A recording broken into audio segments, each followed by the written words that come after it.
Government offices are much the same everywhere. Sometimes the officials in them are good people, helpful and kind. Sometimes they are not. And if you need something badly, sometimes it is necessary to give little presents, maybe some money, which then disappears into a back pocket. These are the ways of the world. People have been giving and taking bribes forever. Marina Salcedo, senior clerk, second grade, hurried to her desk to open her pay envelope. It was the 15th of July, and tomorrow she was leaving for Manila to get the promotion that she had been promised for 5 years. She had worked in the ministry for 20 years, and in the last 5 years the cost of living had risen greatly. Without the extra money from her promotion, her youngest son would not be able to go to college. Also, 3 years ago, they had borrowed money on their house when her husband had had to go to hospital. She checked her pay carefully. 260 pesos. This is what she would take to Manila. She walked down to the far end of the hall to the chief's office. The girls there were not talking. That meant the chief was in. His secretary told her to go straight in. The chief was reading a dirty copy of Playboy, a magazine for men full of photos of women. He did not put the magazine away, and Marina stood in front of him, waiting for him to look up.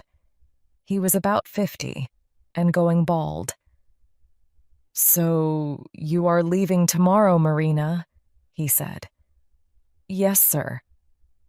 "Well, you can have the afternoon off to get ready.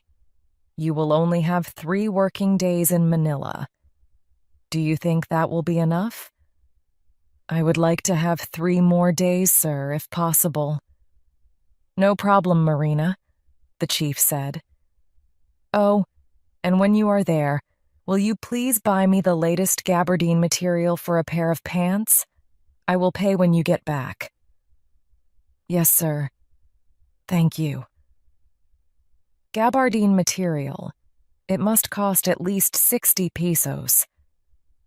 Last time, the chief wanted a pair of Levi jeans. They had cost 120 pesos. When she returned, they had played this little game. He saying he must pay, she refusing to take the money. After all, he was not a bad boss. 3 days off with pay, for example.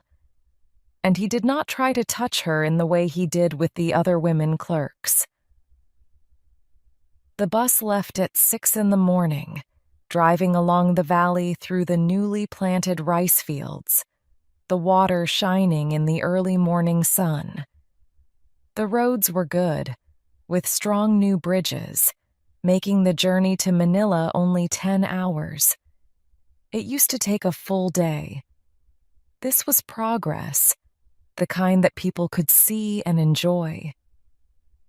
Marina knew there were problems in the mountain villages and other places, but in her province things were calm. Her own life was not so bad. She and her husband had finally built a house. 3 children, 1 married and soon to leave for the United States, another soon to finish college, and the youngest nearly finished high school. But the cost of living had gone up. They had to cook on wood fires and could not afford to buy toilet paper.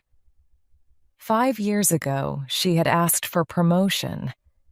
She had gone to Manila twice about it, and finally she had received a notice saying it would happen. The bus arrived in Manila as it was getting dark. Marina walked to the street where her second cousin lived. They had been college students together. She would probably sleep on a hard sofa in their living room, but that was better than spending 30 pesos on a cheap, dirty room somewhere. They were having dinner when she arrived, and, like a good relation, she had brought meat, fish, and rice from her province. They seemed pleased to see her, but Marina noticed that her cousin soon asked, "When will you leave?" "I won't be here more than a week," she said, "and I won't eat here. I'll spend every day at the ministry, following up my papers." She was up at 6 the next day. Her cousin's children, aged 13 and 14, were getting ready for school. They had kept her awake playing rock music in the night. When she arrived at the ministry, she went straight to personnel. The people that she worked with years ago in that office had all left, and there was nobody she knew. She asked for the person who worked on the papers of staff promotion and was sent to the other end of the office, to a fat woman in her early 30s, with bad teeth, thin hair, and a uniform that was too small for her large body. The woman brought out a list and read through it carefully. Then she moved some papers around on her desk and looked up with a fat little smile.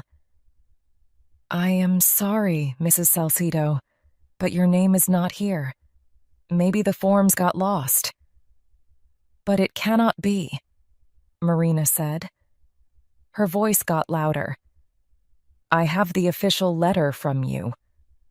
She quickly pulled it out of her handbag. "Here, and the file number." The woman shook her head, and her fixed little smile did not change. "Mrs. Salcedo," she said sweetly, "I will have to look through the files, hundreds and hundreds of them. I will have to ask one of the boys." She opened the drawer in her desk that was closest to Marina.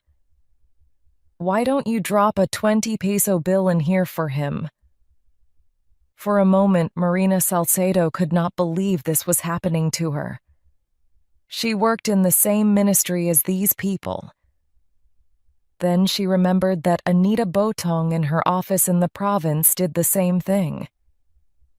It had gone on for a long time, too long to be easy to stop. She took a 20-peso bill from her handbag and dropped it in the drawer. "Will I come back this afternoon, then?" she asked. "Oh, Mrs. Salcedo," the woman said, still smiling. "You know how difficult it will be. Why don't you come back early tomorrow?" "I am from the province." "Yes, I know. I will do all I can to help you." She had nothing more to do.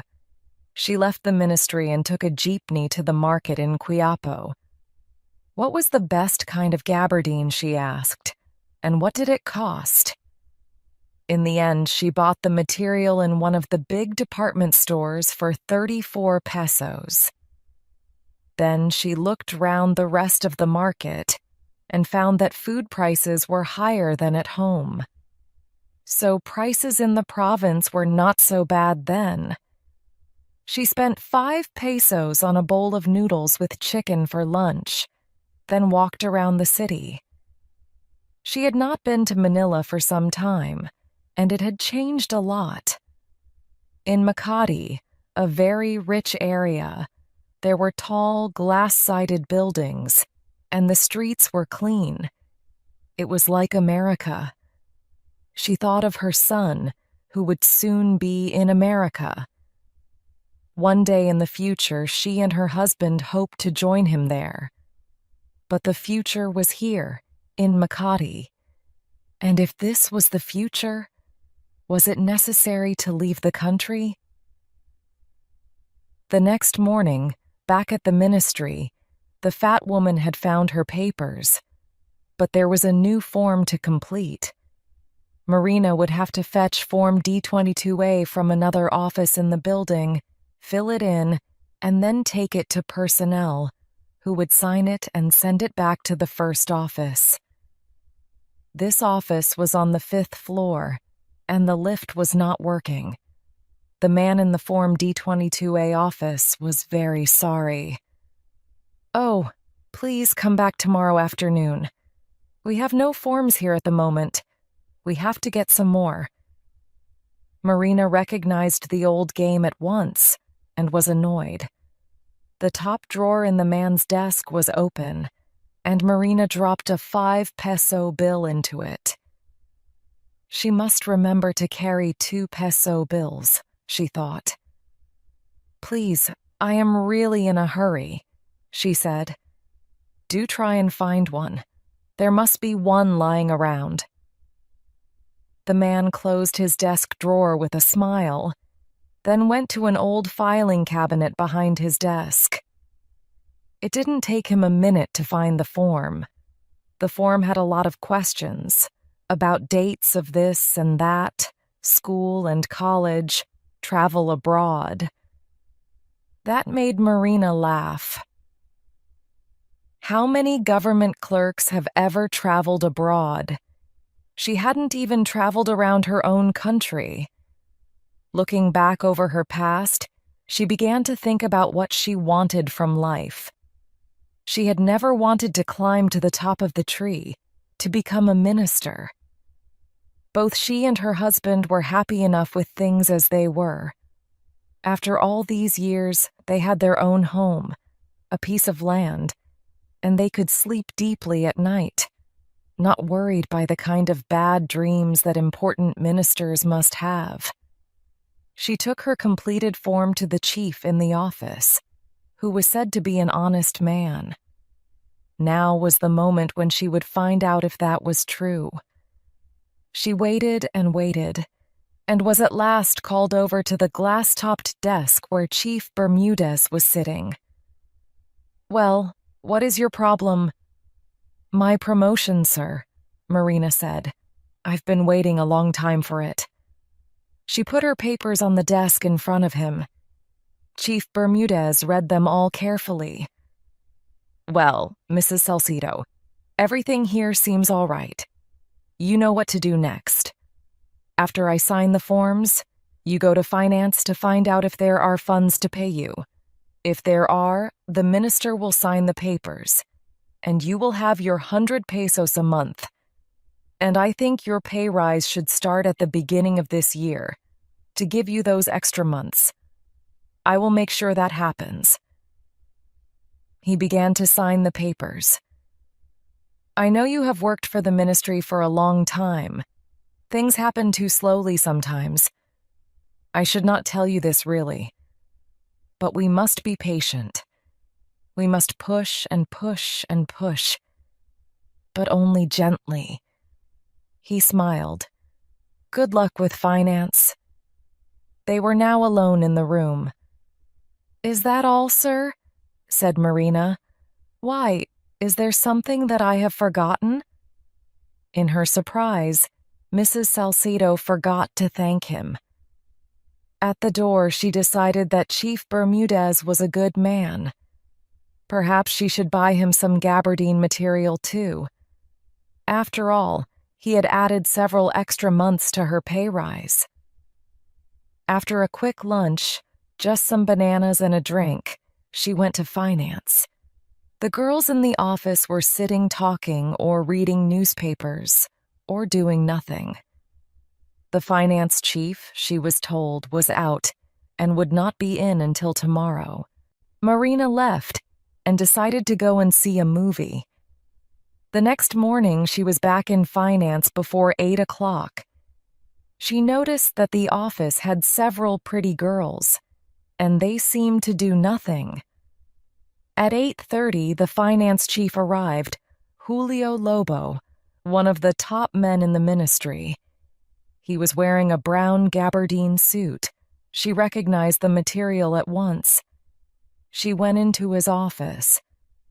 Chief Lobo was reading some files and adding up some figures on a calculator. He looked up at her.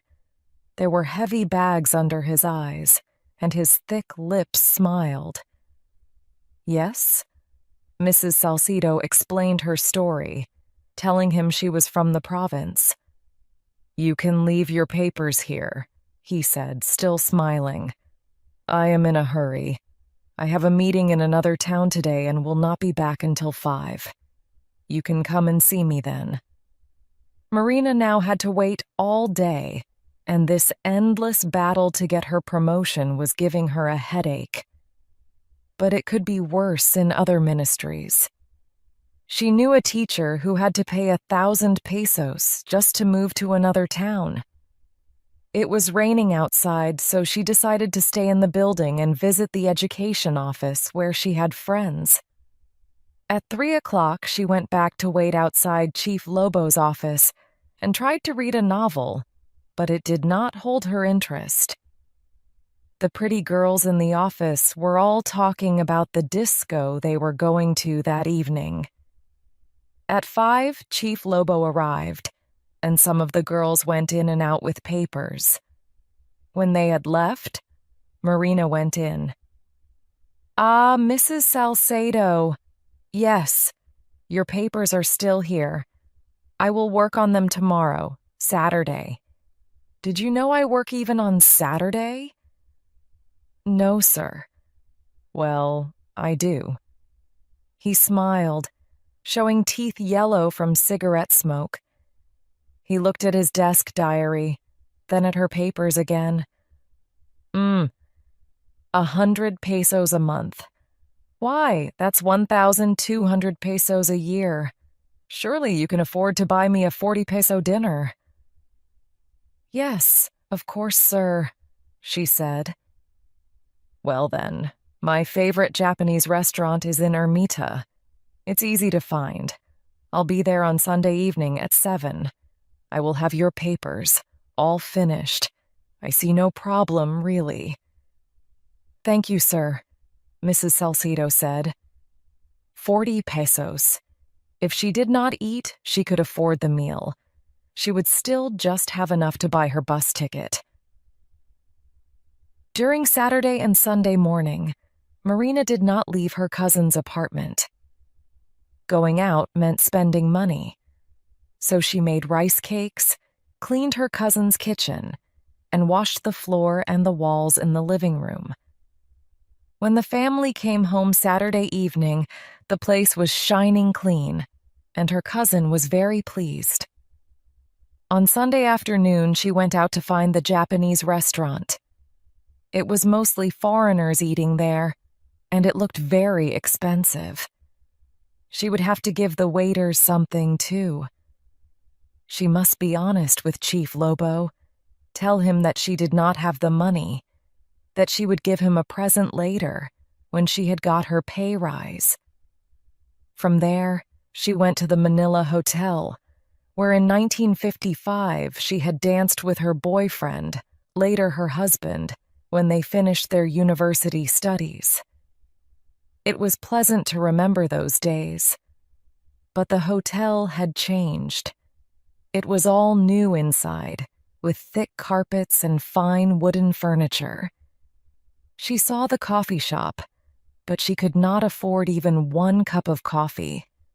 So she sat on one of the deep, soft sofas, watching the beautiful people walking past. So there was progress under the government's grand new plan, as this fine hotel showed. At 6:30, she walked back to the Japanese restaurant. Chief Lobo was there, his fat stomach too big for his blue jeans, and his t-shirt smelly from his unwashed body. They sat down, and all around them were the delicious smells of fresh food cooking. Marina found it hard to speak. "Sir, you know I am just a poor clerk in the province. I have only 100 pesos. Chief Lobo's hand came down heavily onto her knee and stayed there. "My dear woman," he said, "we are not going to spend all that. I will just have tea and some fish. Too much food is bad for me, but making love is not bad for me. So after this, we go to a motel. That will be no more than 40 pesos. Marina did not want to believe what she had heard. Then she remembered office talk about the finance chief, how he behaved towards women, what he asked for. "I have 3 children, sir," she said miserably. My oldest is married. I have a grandson. The first. That's wonderful, said Chief Lobo. But you don't look like a grandmother. He looked at her body hungrily, and Marina felt her face turning red. You have a good body, very nice. Surely, sir, with all those pretty girls in your office. Chief Lobo laughed. Ha, you noticed, he said. But they are young. They need teaching. I don't want to be a teacher all the time. I enjoy beautiful older women, like you.